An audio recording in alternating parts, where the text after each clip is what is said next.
Creative people, everybody Jones here from RBJ Creative Studio, and today we're doing a tutorial on how to transform a portrait flyer into a landscape flyer.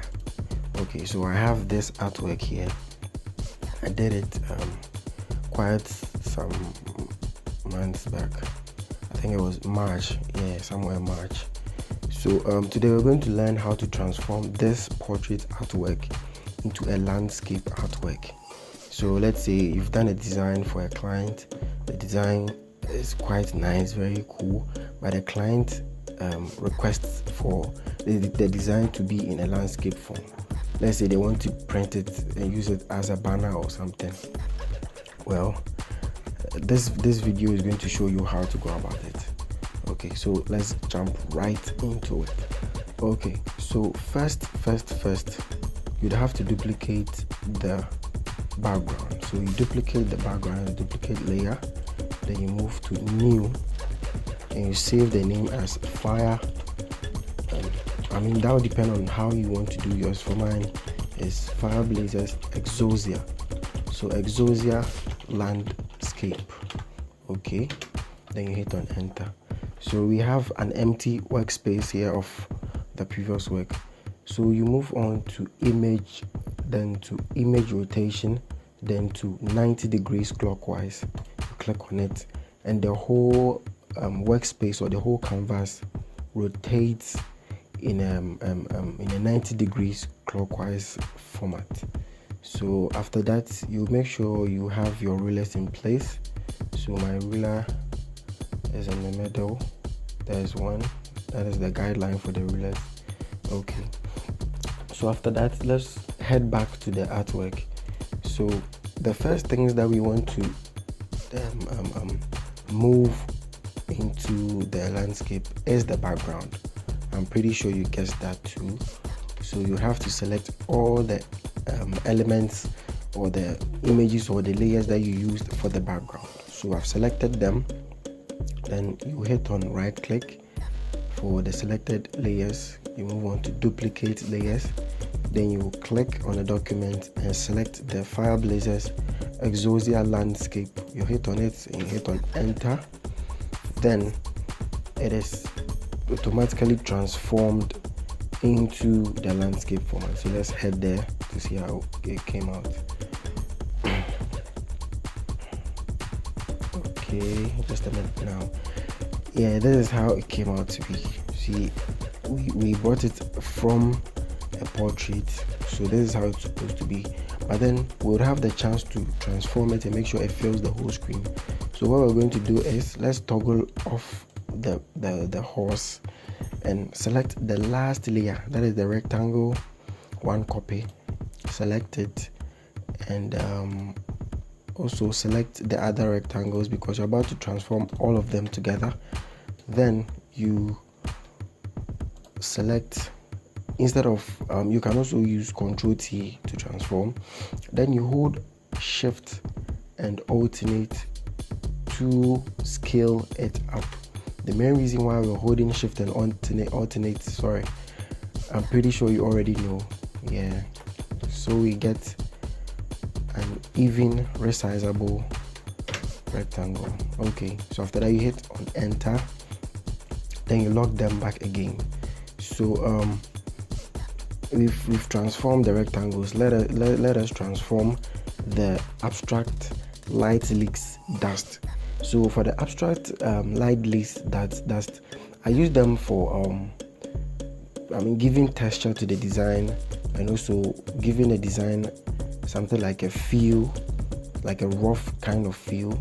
Yeah, so let us transform that to also fill the whole landscape format. It will take a little while based on your PC. For my PC, it is really stressful, so I'd have to wait a little while for it to transform into the whole artwork. And by the way, I'm only using this size because this is what I want to use. Probably your client might give you a different size, let's say a much thinner size, or let's say a much bigger size. It depends. Yeah, it depends, but then I'm going with this so that you get to know how it works. So it is now ready to transform. You just scale it up to fill the whole work, then you click on enter to let it apply. So yeah, as I was saying, your client might give you a different size or a different dimension to go around it. So just watch this video. As you're watching, probably you get the idea, and as you're watching, you can transform your artworks from portrait to the landscape, as the title says. Okay, so the image too has been resized a little bit because it was very much bigger. Okay, so after that, you move on back to the design. That is the portrait design. Okay, so let me toggle on the horse. So the main reason why I used a horse and a rider was because the theme of the flyer was crushing the horses and their riders, and apparently if you look at this horse, it's kind of going into a bit of commotion. I don't know, I just had the idea to put it in so that we can get something meaningful going on in there. Yeah, so I can even decide to take it out if I want to, but let me maintain it so that you know how to resize all of those things. So let me just bring it down a little bit. And there is this dark kind of image around it, so you'd have to erase the edges to make it further it so that it works along with the background. Okay, so let's select our eraser, then just feather from the top to the down. So it's going to feather the edges of the horse and the rider. Okay, so it's working on the background. My PC is quite messed up, that's why you're getting slow motions right now. Yeah, but then it's working. It's working. Yeah, I might take it off because it will delay us, but well, yeah, that is it. So you feather the background or the sides just a little bit, then you reduce the opacity more, you just lock it. So let me lock it. Okay, then let's go back to the portrait. So what we have to bring in now is the church logo and the church name plus the presents. So I'll select, I think I've locked this guy. Okay, so I'll select the logo, and I added a shadow down the logo, so we'd have to select all of them. Then we'll select the logo plus the church name and the presents. This artwork is quite slanted, so if you don't take care, you might select something you don't want to select. So let me just take the logo and take it right into the landscape. Okay, so here's the logo and the church name. So I'm going to shift it to the left side real quick. The main reason why I'm taking it to the left side is I've reserved the right for something else.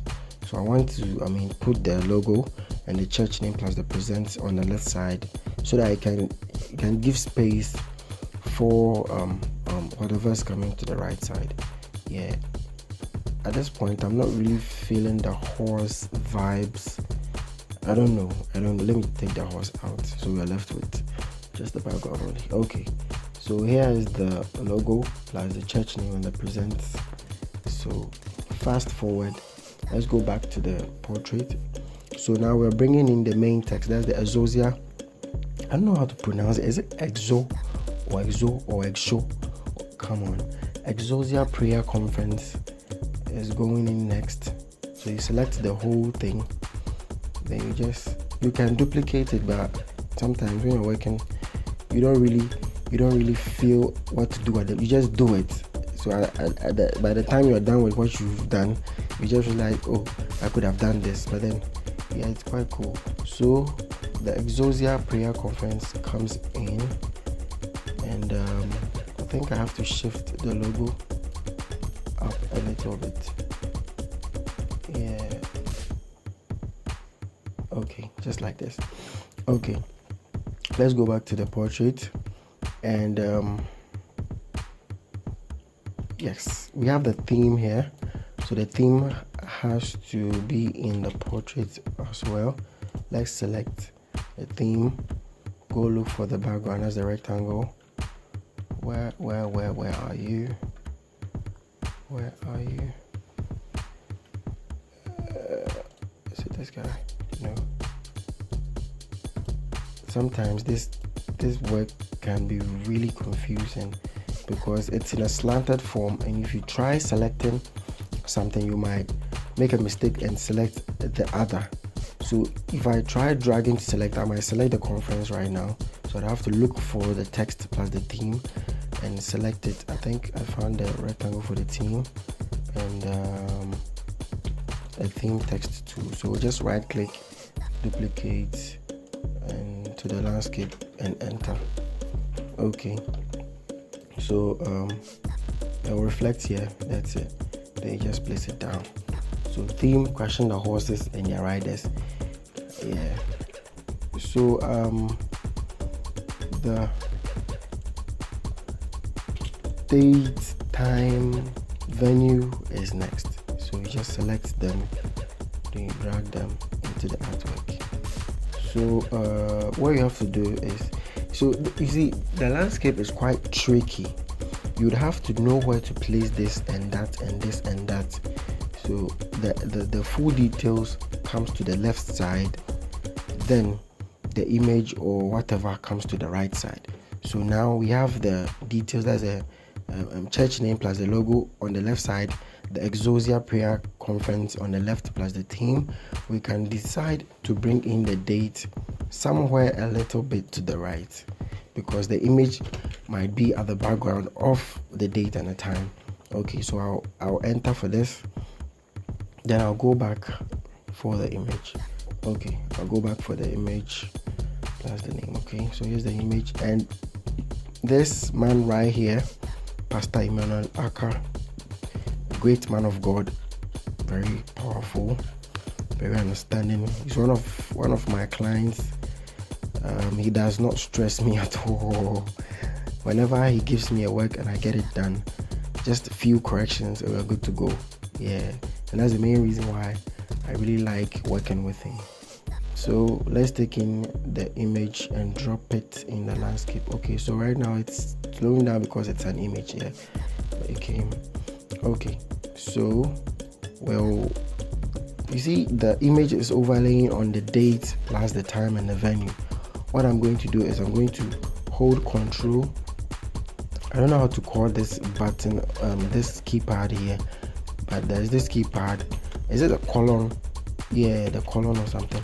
So I just click on the left column to take it down right at the back of the date and the time and the venue. Okay, so it's at the back now. Then after that, I would have to lock the image. Okay, for locking the image, come back to the portrait, and I think we are missing the name here. So you select the name and take the name inside. So right now at this point, if you've noticed, we are trying to bring every detail from the portrait to the landscape, but the arrangement is what we have to look at right here. Okay, so let me select the dates and time and whatever, bring it a little bit to the left, then I'll scale it the more, just a little bit, then hit on enter. So I think how do you call it, the whole design is in a slanted form, so you wouldn't really feel the arrangement from the portrait, but then it's cool. Let it finish transforming and I'll show you something else. So instead of, you see, the portrait had the design like something like this. The image is way down and the details are up. You might want to do the same to the landscape here, but it will never work because there's no space, there's not enough space in the artwork. That's why we have to take the image to the right side and the details to the left side. Yeah, and You can even decide to bring the details, that is the date, the time, and the venue to the left side, and replace where it is right now with the theme. Let me do that and see how it works. So I'll just take theme here. Where is the rectangle? Okay, the rectangle is still there. Then I'll select the date, time, venue, and I'll shift them under the Exosia prayer conference. Nice. Then I'll select the theme right back, then bring it a bit near the date and time so as to make space for the image. So I'll select the image, unlock it, bring it down, and probably if you want to increase the size, you can increase the size to give more meaning to the image. Then place the name to the pastor side. At this point, I'm feeling that the church name plus logo can shift a bit up so that the Exosia prayer conference can also shift up. Yeah, and that's more like it. Quite cool, very cool. Yeah. So guys, I think this might be it. If you don't understand anything, please hit me up in the comment section and I'll make sure to answer you. And how to transform a flyer from portrait mode to a landscape. If you don't have any questions too, you can work around it. And my Instagram is always open. You can get to me in my Instagram, send me a sample of what you did. Then if you have any question too, you can ask me. Yeah, so guys, that'll be it for today's video. Kindly subscribe to the channel, like the video, and share if you have to also. And I think I'll see you the next time. Bye bye.